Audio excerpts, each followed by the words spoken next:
xarit bu neex. Conseil des ministres, un communiqué lu par Aramdan. Bonsoir. Bonsoir Oguiatou. Bonsoir. Le président de la République, son Excellence Macky Sall, a présidé le Conseil des ministres au Palais de la République ce mercredi 3 août 2022.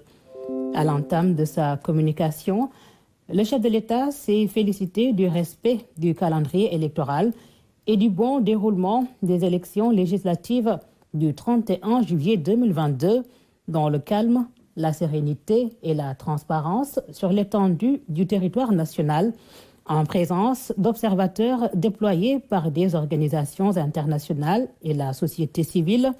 Le président de la République, saluant la crédibilité de notre système électoral et l'exemplarité de la démocratie sénégalaise, a félicité le ministre de l'Intérieur, les autorités administratives, gouverneurs, préfets et sous-préfets, la Direction générale des élections, la Commission électorale nationale autonome Sénat, les forces de défense et de sécurité et la presse audiovisuelle et en ligne pour l'excellente organisation et la couverture du scrutin.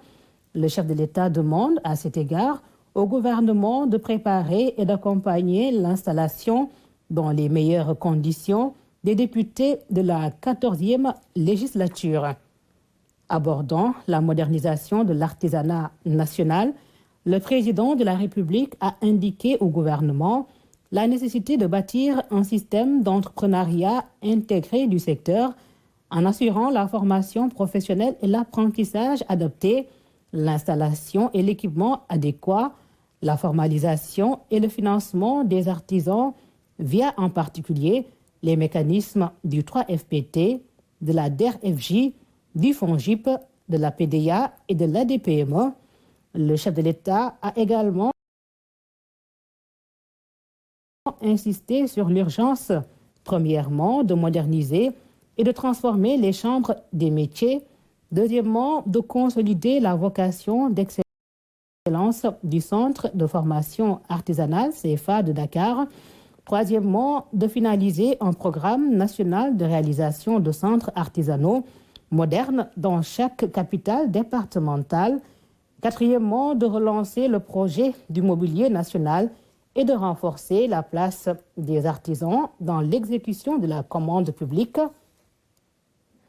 Le président de la République demande en outre au gouvernement de veiller à la finalisation des études relatives à la création fonctionnelle d'un comptoir national de commercialisation de l'or en concertation avec les bijoutiers.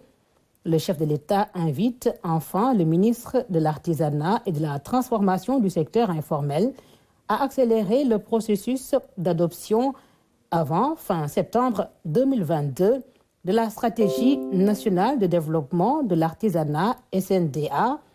Poursuivant sa communication, le président de la République a rappelé au gouvernement l'importance du développement des agropoles dans l'industrialisation, l'attractivité des territoires et la promotion de l'emploi.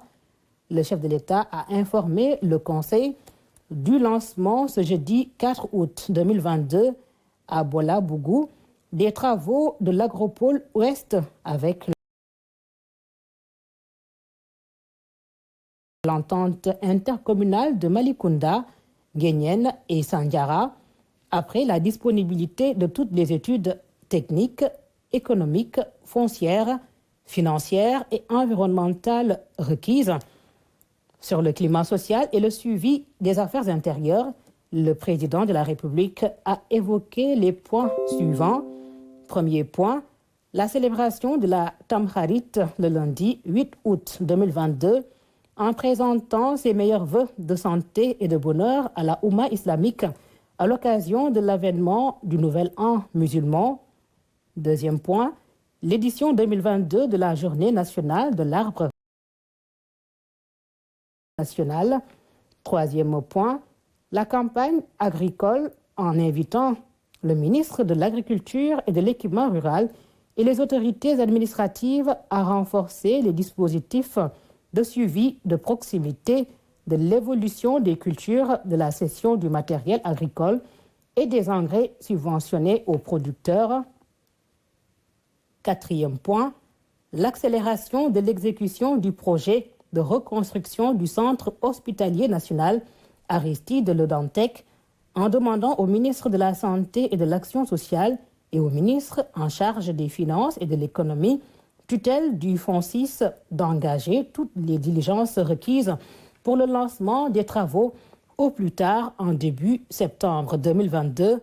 Le chef de l'État a clos sa communication sur son agenda diplomatique et sur le suivi de la coopération et des partenariats. Au titre des communications, le ministre secrétaire général de la Présidence de la République a fait une communication sur le suivi des directives et instructions présidentielles. Le ministre de la Santé et de l'Action sociale a fait une communication sur le projet de reconstruction du centre hospitalier national Aristide Le Dantec. Le ministre de l'Agriculture et de l'Équipement rural a fait une communication sur la campagne agricole. Le ministre auprès du président de la République en charge du suivi du plan Sénégal émergent a fait une communication sur les projets et réformes phares du PSE. Au titre des textes législatifs et réglementaires, le Conseil a examiné et adopté les textes suivants. Le projet de décret portant nomenclature budgétaire de l'État. Au titre des mesures individuelles, le président de la République a pris la décision suivante. Monsieur Saliou Samb, ingénieur géologue, précédemment coordonnateur de la cellule de suivi du contenu local au ministère des Mines et de la Géologie, est nommé directeur de la géologie en remplacement de Rokhaya Samba, appelé à d'autres fonctions. Et c'était le communiqué du